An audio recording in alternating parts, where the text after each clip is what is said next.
ప్రభునందు నాకు అత్యంత ప్రియమైనటువంటి వారులారా, మన ప్రభువును రక్షకుడునైనటువంటి యేసుక్రీస్తు వారి యొక్క శుభనామంలో మీ అందరికీ నా హృదయపూర్వకమైన శుభములు వందనములు తెలియజేస్తున్నాను.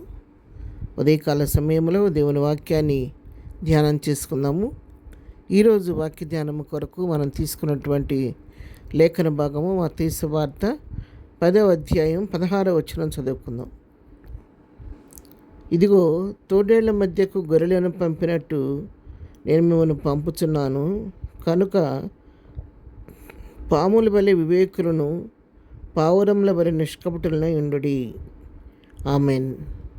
దేవుని నామమునకు మహిమ కలుగును గాక. మరి ఎంతో హెచ్చరికతో కూడినటువంటి మాట మనం ఇక్కడ చదువుతున్నాము. ఈ మాట స్వయంగా మన ప్రభు అయినటువంటి యేసుక్రీస్తు వారు తన శిష్యులకు చెప్పినటువంటి మాట. ప్రభువారు తన 12 మంది శిష్యులను పిలిచి వారికి కృపావరాలు ఇచ్చి, వారి మొదటి వచ్చిన చూస్తే మనకు అర్థమవుద్ది. అపవిత్రాత్మ నిలగొట్టడానికి, ప్రతి విధమైన రోగమును, ప్రతి విధమైన వ్యాధిని స్వస్థపరచడానికి వారికి అధికారం ఇచ్చాడు. ఇచ్చిన తర్వాత వారిని పరిచయ నిమిత్తమై వారిని బయటికి సాగనంపేటప్పుడు వారు ఏ విధంగా ఉండాలో, ఈ లోకంలో దేవుని పరిచర్లు బయటకు వెళ్ళినప్పుడు ఎట్లా నడుచుకోవాలనే విషయాల గురించి వారికి బోధిస్తూ ఈ హెచ్చరిక వాక్యాన్ని వారికి తెలియజేస్తున్నాడు. నేను మిమ్మల్ని తోడేళ్ల మధ్య గొర్రెలను పంపినట్టుగా నేను మిమ్మల్ని పంపుతున్నాను. తోడేళ్ల మధ్య గొర్రెలను పంపితే అవి బ్రతకనిస్తాయా అండి? బ్రతకనివ్వు కదా. అలాగే తోడేళ్ళ లాంటి మనుషుల మధ్యకు మిమ్మల్ని, గొర్రెల లాంటి మిమ్మల్ని నేను పంపుతున్నాను. నా పరిచయ నిమిత్తమే సువార్త కొరకు పంపిస్తున్నాను. కాబట్టి మీరు బహు జాగ్రత్తగా ఉండండి. ఎందుకంటే మీరు వెళుతున్నటువంటి మనుషులు, వారు మనుషులే కానీ తోడేళ్ళు లాంటి స్వభావం కలిగినటువంటి వారు. కాబట్టి మీరు జాగ్రత్తగా ఉండండి అని చెప్తున్నాడు. ఎట్లా ఉండాలో చెప్తున్నాను వాళ్ళకి.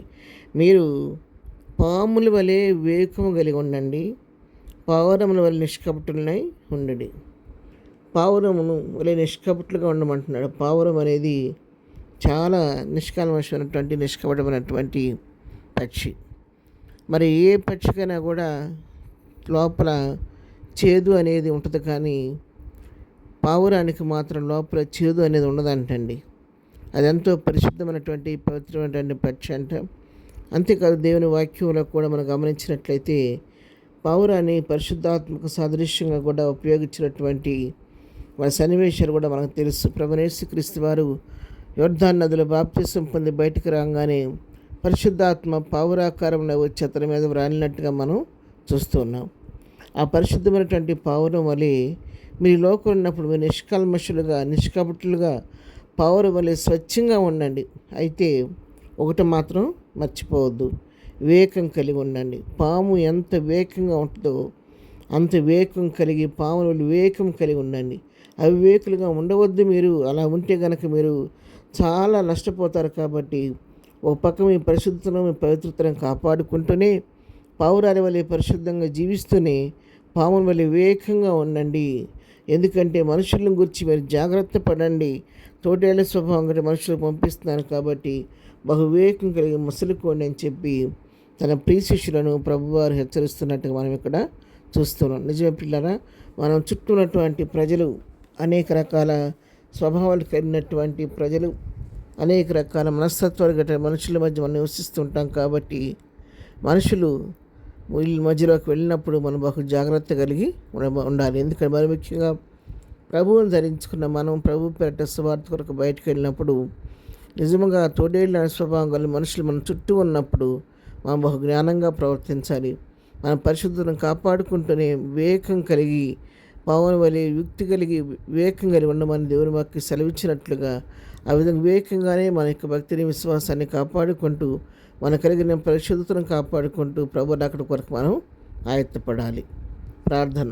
ప్రేమగల తండ్రి, పరిశుద్ధురాని పాదమున కొందనాలు. ఉదయకాలం మాకు ఇచ్చిన శ్రేష్టమైన వాక్య భాగాన్ని బట్టి నీ కొందనాలు. ఈ మాయలోకంలో, కపట లోకంలో, మోసపూరితమైన లోకంలో, స్వార్థపూరితమైన లోకంలో మేము జీవిస్తుండగా ప్రభా, నిజముగానే మేము పరిశుద్ధంగా పావురం వలె నిష్కపటులుగా జీవిస్తూనే పావురం వలె వివేకం కలిగి జీవించే కృప మాకు అందరికీ దయచేయండి. ఈ దినం మేము చేయ పని పాటలో రాకపోకలు క్షేమం దయచేయండి. ఈ దినం బర్త్డే, మ్యారేజ్ చేసుకున్న వాళ్ళని దీవించి ఆశీర్వదించండి.